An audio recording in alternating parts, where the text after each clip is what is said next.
not been able to maintain my weight at 175 pounds. I am still mostly vegetarian. I have eaten fish for the past 20 years, though now I don't make rich soups with milk and butter, use oil in such quantities, or ever cook with peanut oil.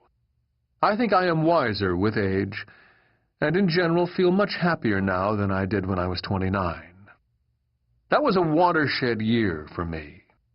I had quit a frustrating job with the National Institute of Mental Health in July 1970, dropped out of professional medicine to write my first book, and made a great many changes in my way of living, besides giving up meat.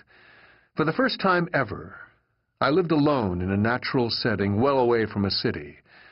I had no office to go to, no obligations to meet.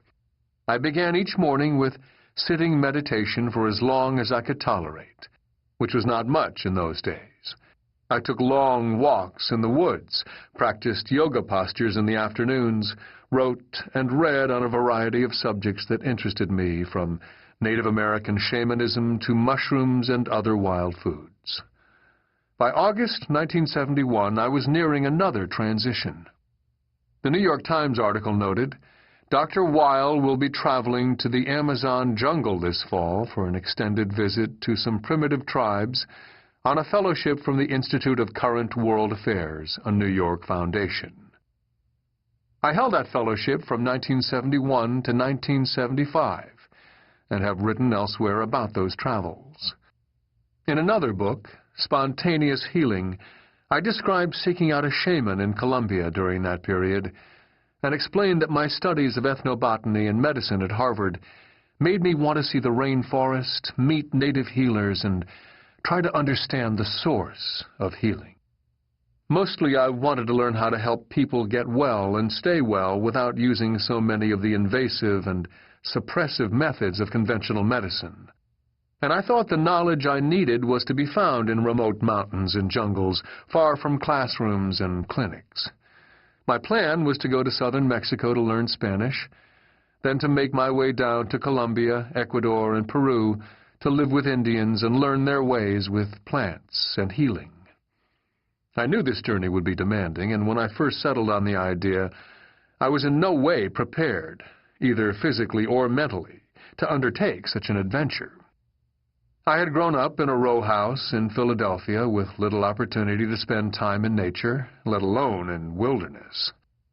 On leaving Philadelphia, I attended college and medical school in Boston, then completed a medical internship in San Francisco, more urban indoor experience.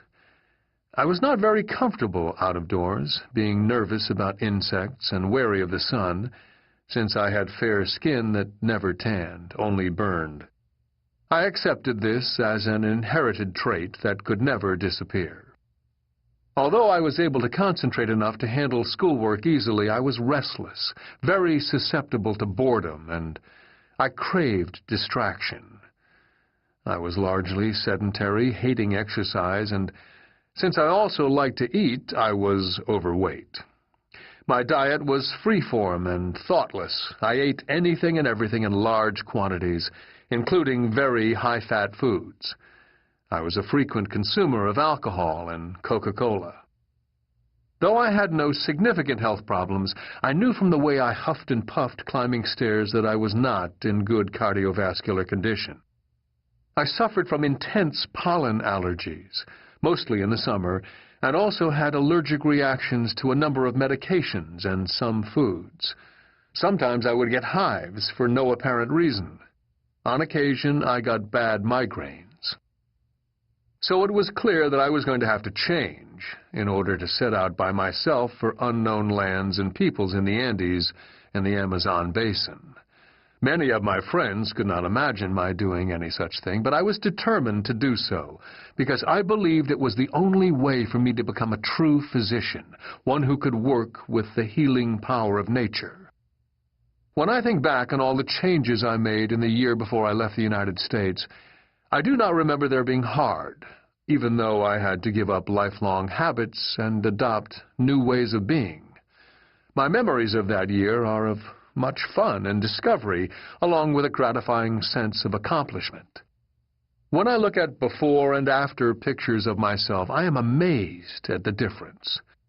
Not only did I lose weight and grow a beard, I became aware of my strength and flexibility, got much more comfortable with myself and nature, and even miraculously was able to stay out in the sun and tan for the first time in my life.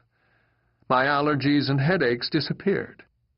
By the time I got to southern Mexico, I was feeling better than I ever had in my life, full of energy, ready to plunge into unknown waters.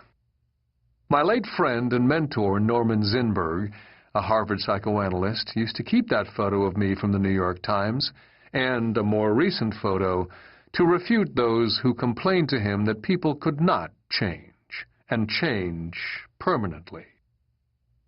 His profession was about helping patients give up dysfunctional patterns of thought and behavior. Not an easy job.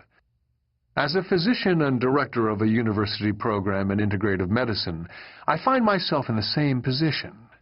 Patients come to me with stories of woe, and instead of giving them magical cures, I tell them they must change their diets, their habits of exercise, their ways of handling stress, even their breathing. Fortunately, the patients who come to see me are self-selected. They share my philosophy of health and healing and are highly motivated to take responsibility for their well-being.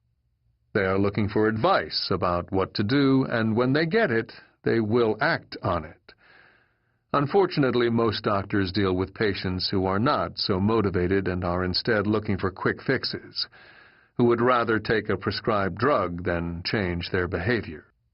But I know from my experience as a physician that many of the common complaints that people have these days respond much better to simple adjustments of lifestyle than to taking medicine.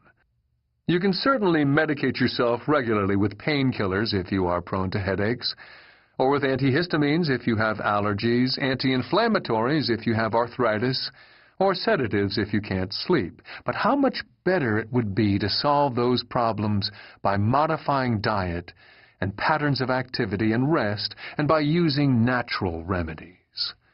The 8-week program presented in this book gives you all the information you need to do that and more. Above all, it will enhance and protect your body's own healing system, which is your best defense against illness, the stress of modern life, and the assaults of a toxic environment. I do not mean to minimize the difficulty of change. Inertia is resistance to motion, action, or change. Just as physical bodies at rest tend to remain at rest, whereas those in motion tend to remain in motion in a fixed course, unless acted upon by external forces, so do human bodies resist change. Inertia is a general characteristic of things both living and non-living. If you have ever tried to work a block of cold modeling clay or a lump of unkneaded bread dough, you know the persistence and effort required to make them flowing and supple. In these cases, the external force comes from skilled hands, experienced at working clay and dough and overcoming their inertia.